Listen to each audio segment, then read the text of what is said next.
साथ मेरे दो सहयोगी वैभव और जतिन जुड़े हुए हैं। इस वक्त की बड़ी खबर आपको बताते हैं शाइस्ता परवीन को लेकर के। इस वक्त की बड़ी खबर आ रही है जहां 16 अप्रैल को कसारी मसारी कब्रिस्तान पर शाइस्ता परवीन पहुंची हुई थी। पुलिस के सूत्रों के हवाले से ये खबर आपको बता रहे हैं, ये जानकारी आपको दे रहे हैं कि कसारी मसारी कब्रिस्तान पर वो पहुंची हुई थी अतीक के जनाजे में शामिल होने के लिए। हालांकि कड़ी सुरक्षा व्यवस्था थी, कड़ी सुरक्षा घेरे के वजह से वो अंदर प्रवेश नहीं कर पाती है। और ये जो पूरा खुलासा है वो असद के दोस्त अतिन जफर ने किया है। अतिन जफर वही व्यक्ति है जो कि लखनऊ में एटीएम जो है असद का वो इस्तेमाल करते हुए पकड़ा गया था और उसके बाद पुलिस उसे अपने साथ ले गई, उससे पूछताछ की गई और पूछताछ में उसने बड़ा खुलासा किया है कि किस तरीके से अतीक के करीबी के घर खुलदाबाद में वो रुकी हुई थी। उसके बाद चकिया इससे जो कसारी मसारी कब्रिस्तान है वहां पहुंची हुई थी। हालांकि सुरक्षा घेरा मजबूत था जिसकी वजह से वो अंदर एंटर नहीं कर पाई। मेरे सहयोगी वैभव लगातार मेरे साथ बने हुए, वैभव को कर लेते हैं। वैभव, आपके पास क्या कुछ बड़ी खबर?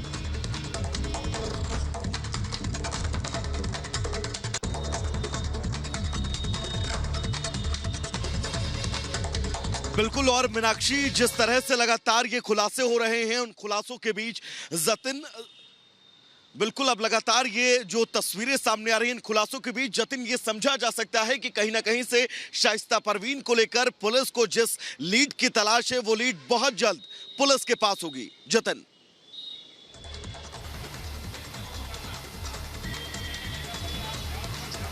आज बिल्कुल, क्योंकि जिस तरीके से सौलत हनीफ से लगातार पूछताछ की जा रही है और पूछताछ के बाद कई चौंकाने वाले खुलासे सामने आ रहे हैं। शाइस्ता की कौन मदद कर रहा था, इसके तहत लखनऊ से जुड़े हुए हैं। सौलत हनीफ ने बताया कि लखनऊ में बैठे हुए लोग शाइस्ता की मदद कर रहे हैं। साथ ही आपको ये भी बता दें कि एक और लोकेशन की जानकारी सौलत हनीफ ने दी है। वो लोकेशन दरअसल प्रयागराज से 15 किलोमीटर दूर कौशाम्बी की है। कौशाम्बी के घर में शाइस्ता छिपी थी और उस घर के लोगों ने शाइस्ता की मदद की थी। लेकिन लगातार शाइस्ता पुलिस को चैलेंज कर रही है। एक पेशेवर क्रिमिनल के तौर पर पुलिस को चैलेंज करती है और उसके बाद वहां से फरार हो जाती है। आपको बता दें कि जब कौशाम्बी के बारे में जानकारी पुलिस को मिली, पुलिस की एक टीम कौशाम्बी पहुंची, लेकिन तब तक शाइस्ता वहां से फरार हो चुकी थी। आप यही समझ लीजिए कि जनाजे में शामिल होने के लिए जब शाइस्ता पहुंची, वो वही खुलदाबाद इलाका है जहां पर घर है, लोकल पुलिस एडमिनिस्ट्रेशन वहां पर है, लेकिन उसके बावजूद शाइस्ता फरार हो जाती है। बिल्कुल जतिन, बहुत अहम जानकारी आप दर्शकों तक पहुंचा रहे हैं, लेकिन इस बीच एक बड़ी और अहम खबर अपने दर्शकों को बता दें। दरअसल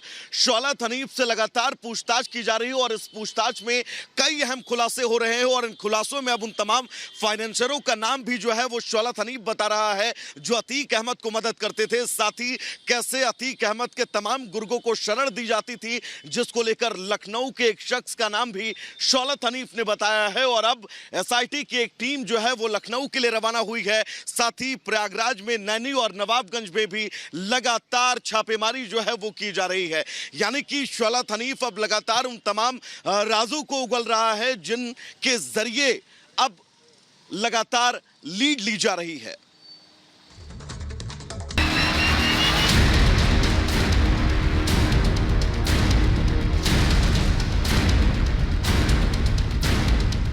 अतीक की बेगम शाइस्ता कहां है और किस हालात में है, ये किसी को नहीं पता।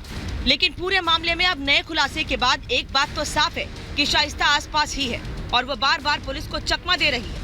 ऐसा इसलिए भी कहा जा रहा है क्योंकि पुलिस को अब एक अहम जानकारी हाथ लगी है। दरअसल पूछताछ में असद के दोस्त अतिन जफर ने बड़ा बयान दिया है, जिसके मुताबिक 16 अप्रैल को शाइस्ता प्रयागराज में ही थी और वो अतीक के अंतिम दर्शन के लिए चकिया भी पहुंची थी। शाइस्ता के साथ शूटर साबिर भी मौजूद था और वो दोनों भेष बदलकर कब्रिस्तान भी गए थे।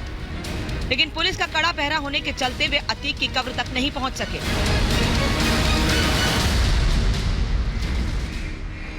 ये तो साफ है कि बिना किसी मदद के शाइस्ता का बच पाना मुश्किल है। तभी तो हर बार पुलिस के पहुंचने से पहले ही शाइस्ता अपनी लोकेशन बदल देती है। जब शाइस्ता 16 अप्रैल के दिन प्रयागराज में थी तो भी ऐसा ही हुआ था। जानकारी के मुताबिक असद के दोस्त अतिन ने पुलिस को बताया है कि अपने पति अतीक के जनाजे में शामिल होने के लिए शाइस्ता अतीक के वफादार जफरुल्लाह के खुलदाबाद स्थित घर पर ठहरी थी। लेकिन जब तक पुलिस को भनक लगती, लेडी डॉन वहां से निकल चुकी थी। अतिन की बात पर ध्यान देना इसलिए भी जरूरी है क्योंकि अतिन उसी जफरुल्लाह का बेटा है जिसके घर शाइस्ता और साबिर ठहरे थे। बहरहाल इस बात में कितनी सच्चाई है ये तो कह पाना मुश्किल है। उमेश पाल की हत्या के 72 दिन बाद भी शाइस्ता पुलिस के हाथ नहीं लग पाई है। लेकिन अब पुलिस की टीम ने शाइस्ता को पकड़ने के लिए उसके प्यादों पर शिकंजा कसना शुरू कर दिया है। पुलिस को अतीक और शाइस्ता के राजदार वकील खान सौलत हनीफ से पूछताछ में कई अहम जानकारी हाथ लगी है। खबर है कि पुलिस की एक टीम शाइस्ता के फाइनेंसर की तलाश में लखनऊ रवाना हो गई। साथ ही मदद करने वालों की तलाश में नैनी, नवाबगंज में पुलिस की टीमों ने छापेमारी की है। बहरहाल अब शाइस्ता के प्यादों पर शिकंजा कसने से पुलिस अपने मिशन में कितना कामयाब हो पाती है, ये तो वक्त ही बताएगा। Bureau report, Republic Bharat.